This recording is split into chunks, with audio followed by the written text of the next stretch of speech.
Hey everybody, I hope you're all doing well. How are you all coping with the Christmas period? It feels like it's kind of all over now, bar the shouting, and we all wait to see what happens in 2025. Now, what I want to talk about right now is the Neptune-Saturn conjunction, which is going to be coming up this year. Now, it's happening a number of times this year and the following year because they're going retrograde back into Pisces, and then they're moving across the Aries point because both Saturn and Neptune have been in Pisces. They'll be moving into Aries, and this conjunction will be happening. Now, these major planetary conjunctions are quite remarkable because they don't happen in every year. And I think in the last 200 years, we've only had maybe 4 of these Neptune-Saturn conjunctions. The last time we had a Neptune-Saturn conjunction in Aries was like way back in 13 something, which I'll be telling you about. And that was particularly relevant to now and relevant to the UK.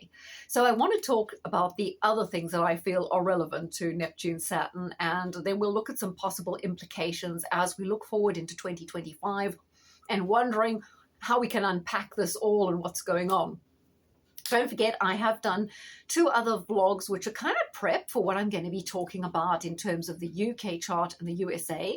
And coming up, I'm going to be doing the charts of Farage, Starmer, the UK, also the Trump inauguration chart. And then I'm going to be talking a lot about all the ramifications for Neptune going into Aries, because that's also a kind of once in 130, 50 year occurrence, and it's pretty important. Okay, Neptune, Saturn.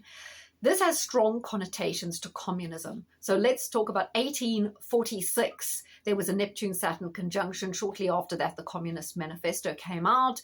Karl Marx, obviously, you know, that's been hugely influential in terms of geopolitics, economics, and outcomes in the last 200 years, right? Not quite 200 years. In 1882, Neptune-Saturn conjunction, that was when a lot of the socialist parties of Europe were established.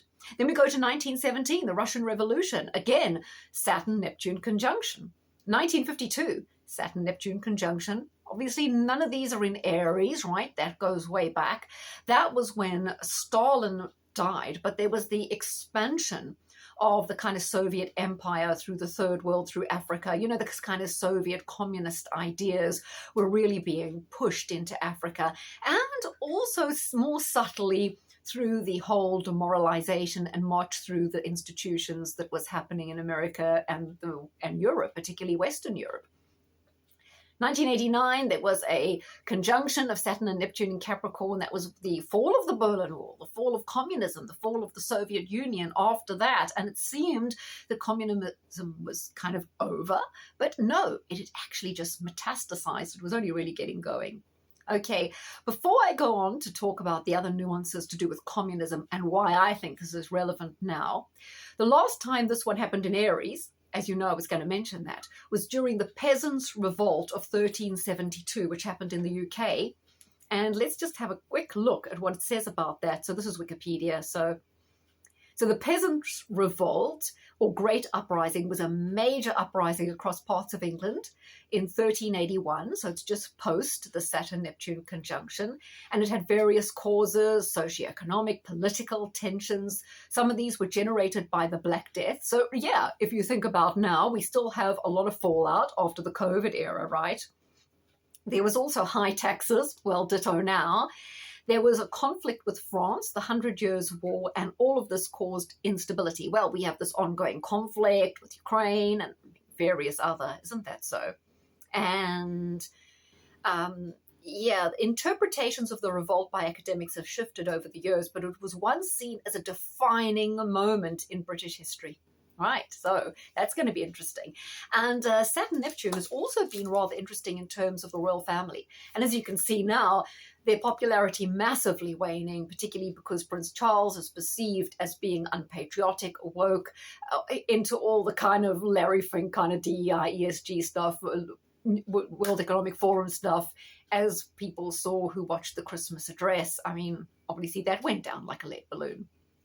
So now, you know, when I say communism, what am I thinking about? Well, we have communism, liberalism, we have neoliberalism, we have, what's the other one I wanted to mention, like fascism.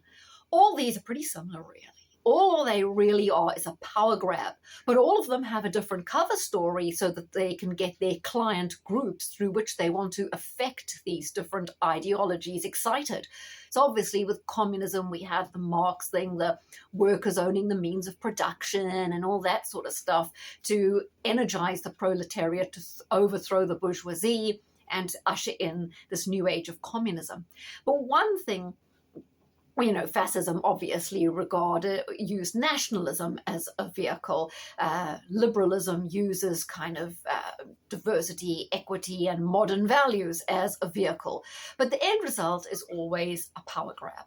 So why I say it's very similar to communism right now is because one of the key aims of communism is to destroy the middle class. So it empowers the classes at the bottom, and there's a massive redistribution of wealth up, so the powerful become very, very powerful, like the Ubermensch. And then once the middle class is gone, there's no real rung from which the people at the bottom rung can climb up and challenge that Ubermensch. That's why it's so important to decimate the middle class.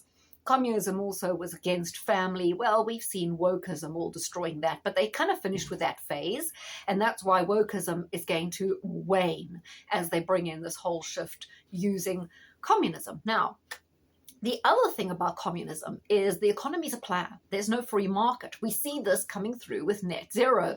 They will decide we're going to have wind turbines, we're going to have solar panels, and then the contracts go out to like their friends and relatives of the people in power, because there's all this corruption, but they don't call it corruption or nepotism or any of those things. They call it public-private partnerships, but what it really means is like an MP's cousin who runs a solar farm gets a massive contract, he gets a kickback. You know what I'm talking about.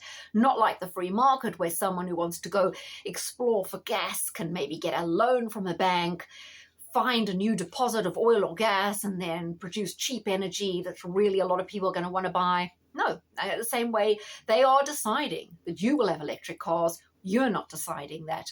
And another key element of this as well is the whole property grab, because communism hates private property.